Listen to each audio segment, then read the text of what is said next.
in a Father's Day interview, Trump revealed that his eldest son once asked him in passing if he would declassify information about Roswell. Trump said, quote, "I won't talk to you about what I know about it, but it's very interesting." Way to tease us, Mr. President. You know, I think a lot of us who have interest in UFOs and stuff like that, you know, how do I broach this topic?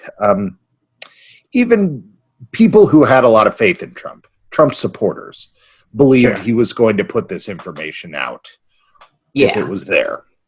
Trump non-supporters, people who thought he was just, you know, kind of blabbing, also thought he might put it out. You know, it's like, I thought he also might, you know, put it out, you know. So I'm a little disappointed, but that does create one of two options, in my opinion. Either he's just sort of gaslighting and lying.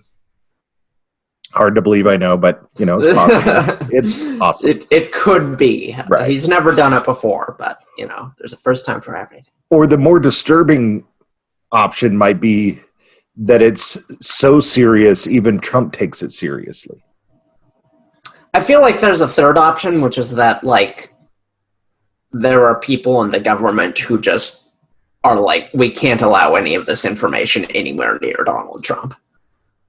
Like generals and stuff. That would go to the first one, that he's lying, he doesn't know. Oh, okay. Yeah, I see what you mean. Yeah. You know.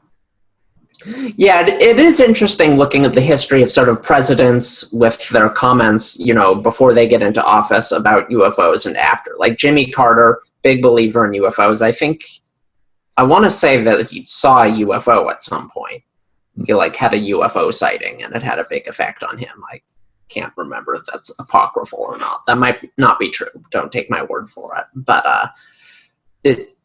But then when he got into office, he didn't release anything, obviously. And I think he was asked about it because he said, you know, he made a few prominent statements beforehand, like, I'm going to release anything I find about aliens or whatever to the public.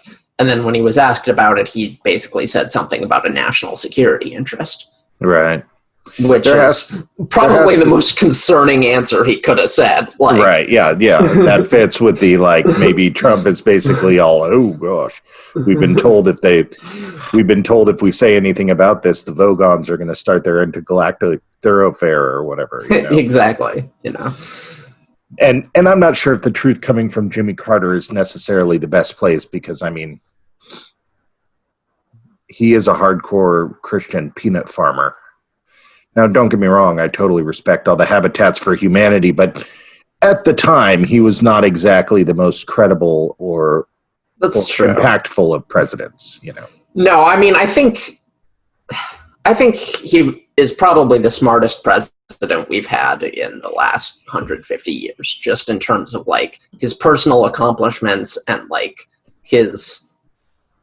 Like, when you look at him, he's a really smart guy, and I think pretty much all of our presidents have been, like, above average, but I think he's been in kind of a different league. And honestly, I think that kind of made him a worse president in some ways. Because, like, the job of the...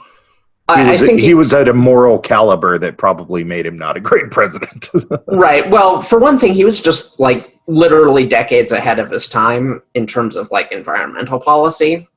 Like, he just tried to implement a lot of stuff way before America was ready for it. And I mean, like, I'm not going to be upset at him for that. Like, yeah, totally.